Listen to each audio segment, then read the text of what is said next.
Future indefinite tense यानी भविष्य काल।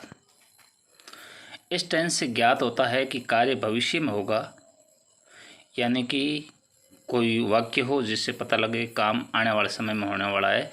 जैसे मैं कल जोधपुर जाऊंगा या आज बरसात होगी, यानी यह एक रूप से काल्पनिक कार्यों को व्यक्त करता है, यानी जो अभी है नहीं लेकिन जिसके होने की संभावना हो, तो कल्पना करके इस जो कार्य भविष्य में घटित होने वाले होते हैं या जो भविष्य में होने की संभावना होती है, उन कार्यों के लिए फ्यूचर इंडेफिनिट टेंस का प्रयोग किया जाता है। हिंदी वाक्यों के अंत में, यानी भविष्य काल के जो फ्यूचर इंडेफिनिट टेंस के वाक्य होते हैं, उनके हिंदी वाक्यों के अंत में गा, गे, गी आदि शब्द आते हैं। जैसे मैं पढ़ूंगा, जाऊंगा, खेलूंगा, कोई भी कार्य करूंगा, इस प्रकार से गा, गे, गी।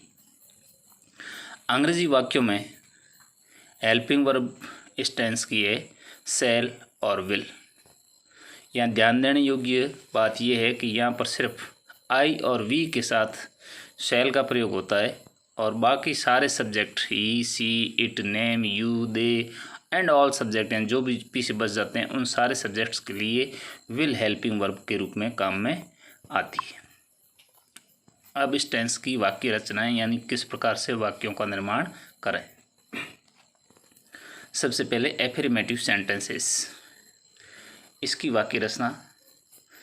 तो सबसे पहले जैसा कि अपने जाना है, बाकी वाले टेंसों में भी सबसे पहले इस एफर्मेटिव सेंटेंस में सब्जेक्ट आता है। सब्जेक्ट के बाद हेल्पिंग वर्ब दो है इसकी, यानी विल और शैल। इनमें से जो भी सब्जेक्ट के अनुसार यानी आई और वी हो तो शैल लगेगा और बाकी सारे सब्जेक्ट के लिए विल आएगा। उसके बाद वर्ब की फर्स्ट फॉर्म। अब है पहला वाक्य, मैं कल जयपुर जाऊंगा। इस वाक्य के अंदर मैं सब्जेक्ट है, जाऊंगा ये हिंदी की पहचान अपन भविष्य के लिए, जाऊंगा तो गा शब्द आ गया, कल जाऊंगा यानी आने वाले समय की बात है। क्योंकि सब्जेक्ट मैं यानी आई है तो आई के साथ आता है शैल, तो आई शैल। अब वर्ब की फर्स्ट फॉर्म गो, टू और जयपुर और tomorrow future indicative time. I shall go to Jaipur tomorrow, इस प्रकार से इसकी ये ट्रांसलेशन बन गई। वह एक गाना गाएगी, तो यहाँ पर वह सब्जेक्ट है, गाएगी यानी भविष्य के अंदर होने वाला कार्य है, और क्या करेगी, गाना गाएगी, तो गाना ऑब्जेक्ट है। तो सबसे पहले सब्जेक्ट सी, फिर हेल्पिंग वर्ब, क्योंकि सी आई और वी को छोड़ करके इसलिए इसके साथ में आएगा विल, यानी आई और वी को छोड़ करके सारे सब्जेक्ट के साथ विल आता है। तो सी विल गाना गाएगी, सिंग ए सॉन्ग। ठीक है, सिंग फर्स्ट फॉर्म है, वर्ब की फर्स्ट फॉर्म का प्रयोग होता है। हम अंग्रेजी सीखेंगे, we shall learn English.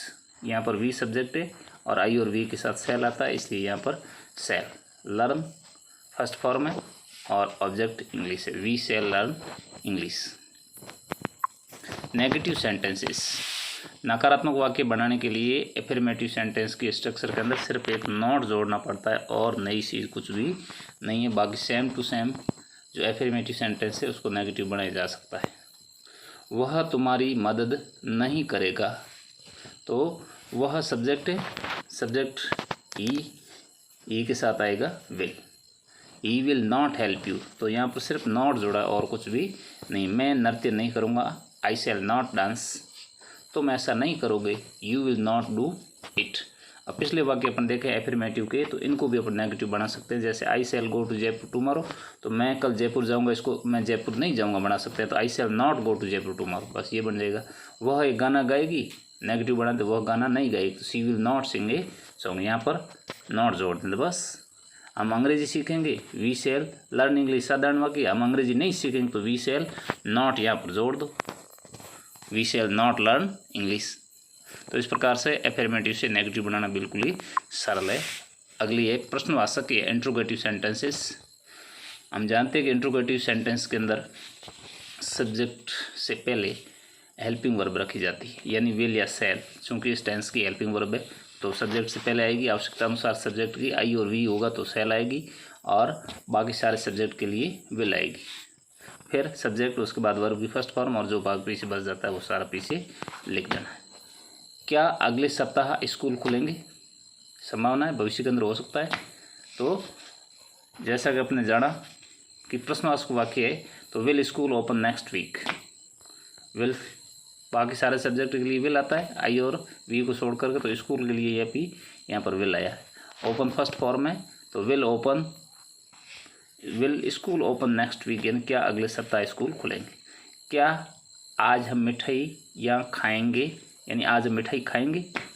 Shell we eat sweets today. क्या अगले 2-3 दिन में वर्षा होगी। Will it rain in next 2 और 3 डेज। इस प्रकार से प्रश्नवाचक वाक्य। अब है फ्यूचर टेंस के अंदर यानी विशेष प्रयोग, यानी फ्यूचर टेंस का प्रयोग किन कार्यों के लिए, किन स्थितियों में होता है। टू एक्सप्रेस प्योर फ्यूचर यानी शुद्ध भविष्य के अंदर होने वाले कार्यों के लिए, भविष्य में किसी कार्य के होने के लिए, संभावना के लिए। My son will become a doctor next year. मेरा पुत्र अगले वर्ष चिकित्सक बन जाएगा। तो ये भविष्य में होने वाले कार्य है। Doctor will next year. तो यहाँ पर ये ध्यान देने की एक शब्द और मिल गया है कि tomorrow, next year, next week, next month. इस प्रकार से जो भविष्य सूचक शब्द है वो इस टेंस में विशेष रूप से काम आते हैं। ये विशेष बात है। किसी की इच्छा, विश या निर्देश, इंस्ट्रक्शन जानने के लिए विल और शैल, इनमें से किसी का भी सब्जेक्ट के अनुसार प्रयोग हो सकता है। तो इच्छा यानी सामने वाले की इच्छा क्या है या वो हमें क्या कार्य करने के लिए निर्देश प्रदान करता है, उसके लिए फ्यूचर टेंस का प्रयोग होता है। जैसे शैल आई यूज़ योर पेन, क्या मैं आपका पेन उपयोग करूंगा, यानी वो उसकी इच्छा जानना चाहता है कि क्या मैं उसका उपयोग कर सकता हूं या नहीं, वो हमें क्या निर्देश देता है वापस, इस बात को जानने के लिए फ्यूचर टेंस का प्रयोग किया जाता है। जैसे शैल आई यूज़ योर पेन। एक रूप में शैल और विल दोनों मॉडल भी है, जो मॉडल के अंदर अलग से पढ़ेंगे फिर नए चैप्टर में। शैल और विल दोनों मॉडल है। जब 2 क्लॉज भविष्य काल का बोध कराते हो तो एक में फ्यूचर टेंस तथा दूसरे में प्रेजेंट टेंस का प्रयोग होता है। 2 क्लॉज का अर्थ होता है एक वाक्य के अंदर एक वाक्य और दूसरा उपवाक्य, यानी 2 वाक्य जुड़े हुए हो और दोनों भविष्य के अंदर होने वाले हो, तो उनमें से दोनों में फ्यूचर टेंस नहीं आएगा, एक के अंदर फ्यूचर होगा। यानी जिस क्लॉज में समय का बोध होता होगा उसमें प्रेजेंट टेंस आएगा, टाइम दिया होगा। जैसे आई शैल वेट फॉर यू, ये वाक्य फ्यूचर टेंस का, आई शैल वेट फॉर यू यहाँ तक। अनटिल यू कम बैक, ये समय का वर्णन कर रहा है कि जब तक तुम वापस नहीं आओगे, अनटिल इन तब तक नहीं।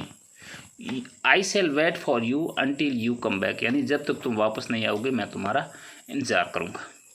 ध्यान रहे, यानी क्या क्या ध्यान रखना है। When, while, before, after, as soon as, until, unless के पश्चात फ्यूचर टेंस का प्रयोग नहीं होता। तो यहाँ पर देख ले, ये अनटिल है, इसके पश्चात वाला वाक्य फ्यूचर टेंस में नहीं है। यू कम बैक ये प्रेजेंट टेंस का है। यू सब्जेक्ट है, कम फर्स्ट फॉर्म है और बैक यानी वापस आने के लिए कह रहा है। तो पहले वाला वाक्य यानी ये जो शब्द मैंने दिए, when, while, before, after, as soon as, until, unless, इसके बाद सिंपल टेंस, सिंपल प्रेजेंट आएगा और पहले वाले भाग में फ्यूचर टेंस का प्रयोग होगा। एक बात यहाँ पर छूट गई है जो मैं अभी आपको बता देता हूँ कि ये जो विल और शैल इसमें शैल का प्रयोग आई और वी के साथ होता है, ये सामान्य भूतकाल के लिए।